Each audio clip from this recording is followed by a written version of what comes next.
Oftentimes, President Truman's given the credit for saying that if you want a friend in Washington, get a dog. And in fact, that's not true apparently. I've talked to the folks at the Truman Library in Independence, Missouri, and they said that they can not document that he ever said that. And so it's one of those things that has gotten into history, which probably is not accurate.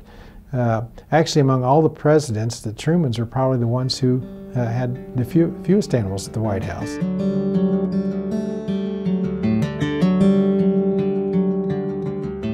Well, when we moved here from Texas about 22 years ago, we started visiting the Eisenhower Library on a regular basis. And it wasn't long until we discovered that President Eisenhower had a great affinity for pets. And so, in looking at historical records about his pets, we got to thinking about, well, there's probably the other presidents enjoyed their pets as well. And so that started the conquest to find out exactly how many presidents had pets and how they affected history and how they affected their lives. And so it's expanded into a fairly sizable collection of both pictures and 3D memorabilia. Well, as I think about first pets, one of my very favorites is Laddie Boy, President Harding's dog.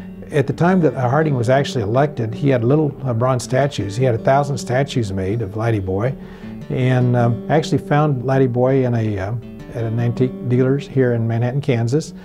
We looked all over the country. We looked at his home in Marion, Ohio. We looked at museums. We looked at antique stores, and had the feeling for several years that we were going to find Laddie Boy somewhere amongst all the junk in an antique store. So one Saturday, my wife came home and told me that in fact she'd been down on Colorado Avenue here in Manhattan at an antique store, and there Laddie Boy was in one of the glass cases. She got a very good price for it, and now Laddie Boy's in my collection. Of course, I have a large group of pictures related to presidential pets, and it's really interesting. Various presidents have had more or less exploited their photo opportunities with their pets. President Clinton was one who really used socks, his cat. I've got watches with socks on it. I've got a lot of pens with socks on.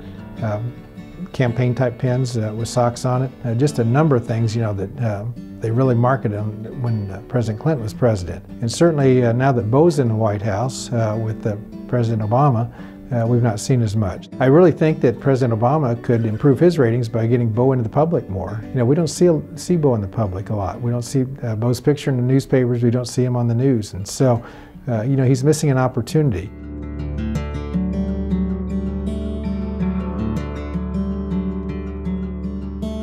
One of the examples of where presidential pets I think have really changed history is a story about Franklin D. Roosevelt.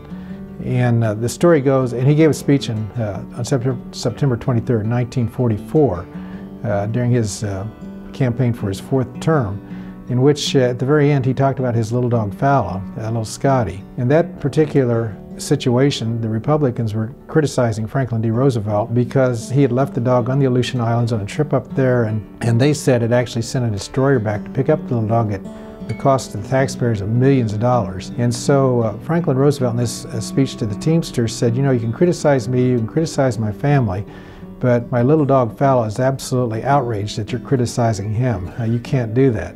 And so the Teamsters roared, and of course that became known as the Fowler speech. And then later, Eleanor Roosevelt in her memoirs said, she really thought that in fact helped turn that whole election around. Well, in the United States, more than 62% of all U.S. households actually have one dog or a cat. In fact, more U.S. households have a dog or a cat than have a child at home.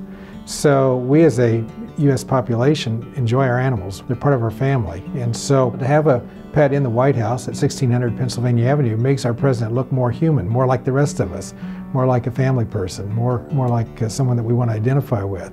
And so again, just really illustrates how much the U.S. population enjoys their animals and wants their presidents to have animals as well.